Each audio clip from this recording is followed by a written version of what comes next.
한 남자가 식사 중입니다. 지금 먹는 음식은 생고기입니다.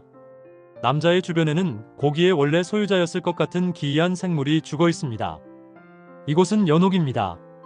연옥의 공기는 유독성 포자들을 포함해서 보통 사람은 방독면이 없으면 즉시 사망합니다. 이곳은 강자만이 살아남는 양육강식의 세계로 남자는 비스트들을 사냥해야 살 수 있습니다.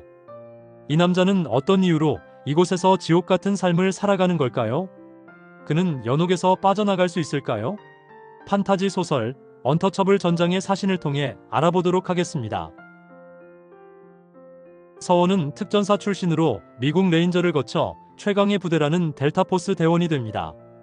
더 이상 오를 곳이 없어진 서원은 세계 최고의 용병 회사인 블랙워터에 들어가 새 인생을 시작합니다.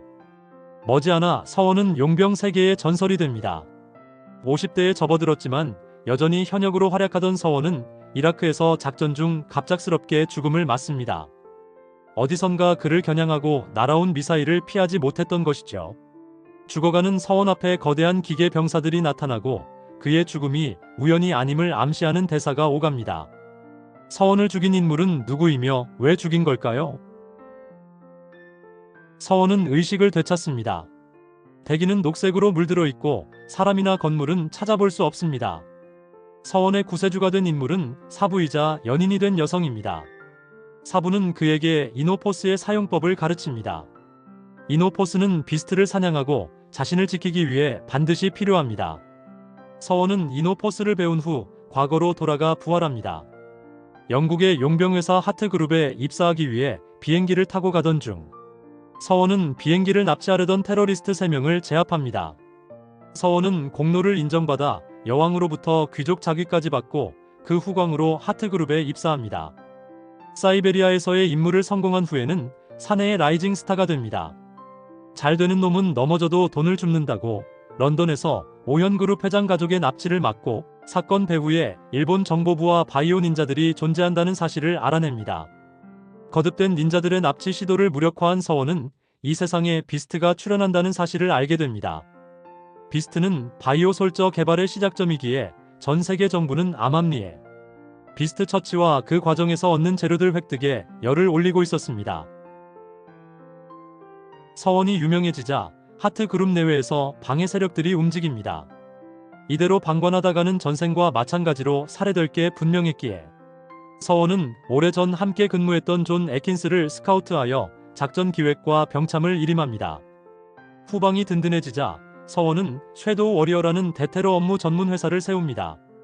이후 세계 최고의 스타인 김진원과 알게 되고 그가 미래에서 온 인물이라는 사실을 알고 제휴합니다. 서원은 김진원의 도움으로 전 세계의 전화통화, 이메일 등의 정보통신을 감청할 수 있는 에셜론 사용 권한을 얻게 되면서 막강한 능력을 갖게 됩니다. 서원은 이라크에 파견된 폴 브레머의 경호를 맡으면서 승승장구하지만 이 때문에 블랙워터와는 사이가 벌어집니다. 결국 이권 싸움에서 밀려난 블랙워터 CEO 에릭은 서원과 브레머를 제거하려다가 오히려 반격을 당해 죽게 됩니다. 볼륨이 16권이나 되다 보니 한 조직이 망하면 그 조직을 뒤에서 움직이던 비밀 조직이 계속 등장합니다. 블랙워터의 CEO가 죽은 후 에릭을 조종하던 비밀 조직 SCO가 나타납니다. SCO는 바이오 솔저 200명을 관리하고 있었고 바이오 솔저 개발에서 지배권을 잡으려는 중이었습니다. SCO 대표와 설립자 뒤에는 연옥 출신인 마이클 포터가 있었습니다. 서원은 SCO의 의뢰를 받아 미국에 나타난 비스트들을 처리합니다. 김준호는 비스트를 처리하는 서원의 모습에서 엄청난 흥행 조짐을 예감하고 헤븐스 게이트라는 회사를 설립합니다. 이 회사는 용병 회사이자 바이오 솔저의 비스트 제거 장면을 다큐로 제작한 후 파는 콘텐츠 회사였습니다. 헤븐스 게이트의 출연에 누구보다도 놀란 건 중국이었습니다. 중국의 비밀 조직 블랙 로터스는 자사의 바이오 솔저들을 공개한 후 헤븐스 게이트와 공개 경쟁에 나섭니다. 한참 잘 나가던 서원은 로스세타스 자금 관리자를 만나는 과정에서 배신당해 생사의 기로에 섭니다. 서원을 암살하라고 사주한 인물은 CIA 부국장이었으며 명령을 내린 건 미국을 배후에서 움직이던 또 다른 위원회와 그 위원회를 수족처럼 부리던 노인이었습니다. 서원은 간신히 부상에서 회복한 후 사부와 거의 흡사한 이네스를 만납니다. 서원은 CIA 부국장을 추적한 끝에 일본의 야마토 연구소와 중국의 블랙로터스 연구소를 방문합니다. 그곳에서 미국의 지배자인 노인과 손잡고 세계를 지배하고 있는 블랙로터스의 설립자를 만나 대결을 벌입니다. 서원은 가까스로 설립자를 제거하고 미국으로 돌아와 노인의 부하들을 제거한 후 노인을 영원히 재기 불가능한 상태로 만들어버립니다. 노인은 많은 대체 역사물에서 최종 빌런으로 자주 등장하는 인물입니다. 누구인지 한번 맞춰보세요. 작가는 주인공 커리어를 중심으로 용병에 대한 흥미로운 지식들을 적절하게 녹여냅니다. 밀리터리 매니아라면 이것 때문이라도 계속 읽게 되겠더군요. 허구의 이야기에 실제 역사를 뒤섞어서 흥미를 유발합니다. 주인공은 내공이나 다름없는 이너포스를 사용해서 초인적인 능력을 발휘합니다. 정서원과 세계를 암중에 지배하려는 악당들의 대결 구도 속에 각국 정보 조직들이 관여하면서 미스터리는 깊어집니다. 여기에 바이오 솔저와 비스트가 추가되면서 독자들이 충분히 흥미를 가질 수 있는 설정이 만들어졌습니다. 작가의 필력은 나름 탄탄한 편에 속해서 문체의 수준을 문제 삼아 독서를 포기하는 일은 없을 겁니다. 설정 부분에서는 클리셰가 그대로 반복됩니다. 판무에서 빠지지 않는 회귀와 먼치킨 주인공, 내공이나 다름없는 이너포스가 이야기의 뼈대를 유지합니다. 서원을 띄워주는 방식은 거슬릴 정도로 너무 노골적입니다. 베테랑 용병들이 갑자기 신병 수준의 지능을 보이거나 위대하시고 전능하신 우리 주인공 수준의 찬사 속에 경배를 받는 경우가 흔합니다. 거의 우상화라고 봐도 무방합니다. 그런데 이렇게 탁월한 주인공이 굳이 용병회사 신입사원으로 밑바닥에서 시작하는 설정은 납득하기 어렵네요. 김준원이 평범한 회사원에서 재산이 경이 넘는 초특급 슈퍼스타가 되며 각국의 요인들을 움직인다는 설정도 비약이 너무 심합니다.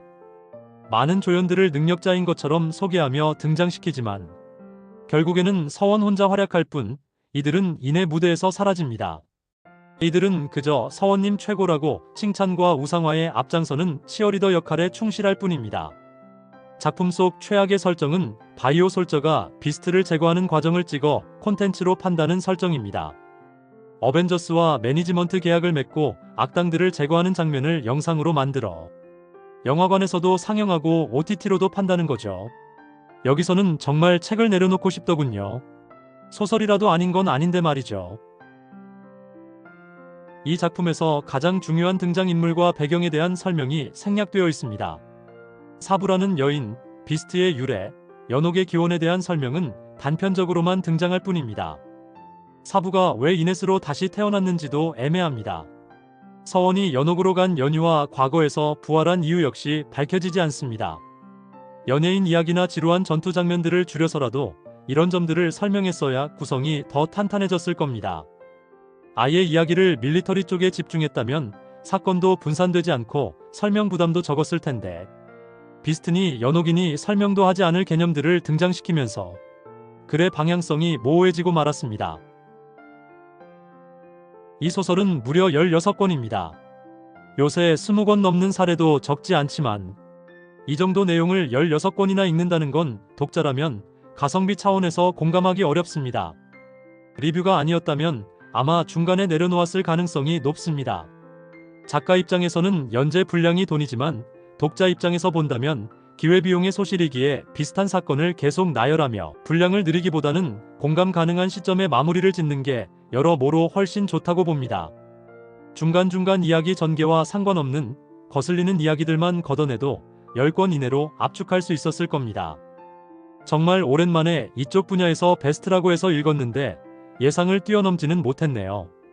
북마존 평점은 5.8점입니다.